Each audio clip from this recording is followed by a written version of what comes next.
Most people go through life holding back.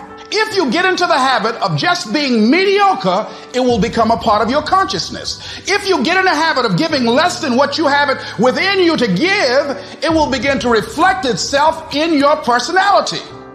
It will begin to damage you psychologically.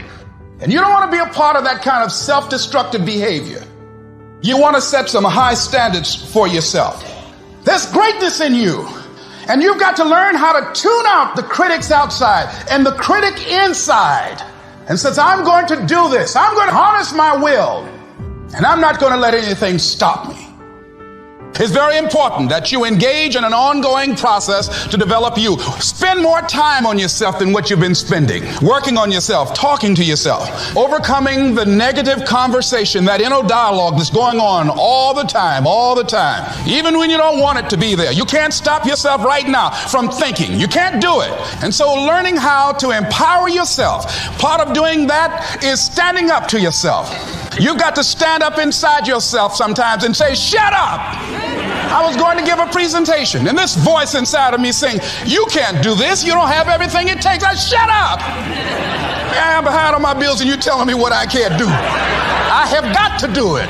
You'll get scared sometimes. Your mind will go blank on you. Some people you will allow to unnerve you, and you wonder, what's wrong with me? I'm not crazy. That's why you got to learn to make a conscious, deliberate, determined effort to stand up inside yourself. Working on yourself, watching that inner dialogue, it will determine the quality of your life. If it's hard, why do people do it?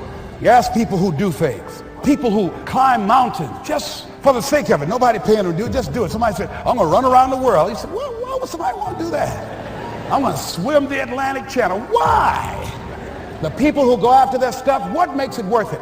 It's got to be your passion. You got to love it. It's got to be what you are supposed to do.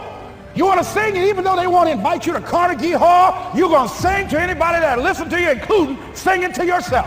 I used to talk to my plants when nobody else would listen to me. You got to write, even if no one published your book, write, because that was given to you to do. You do what it is you're supposed to. You're supposed to build something. You're supposed to create something. I don't know how to do it. Learn. Do whatever is required. It's you. It's on you. You got to make that happen. Nobody's going to bring it to you on a silver platter and say, here's your dream manifested. No, it's hard. Yes, it's hard. It's difficult. Yes, right. And it's worth it.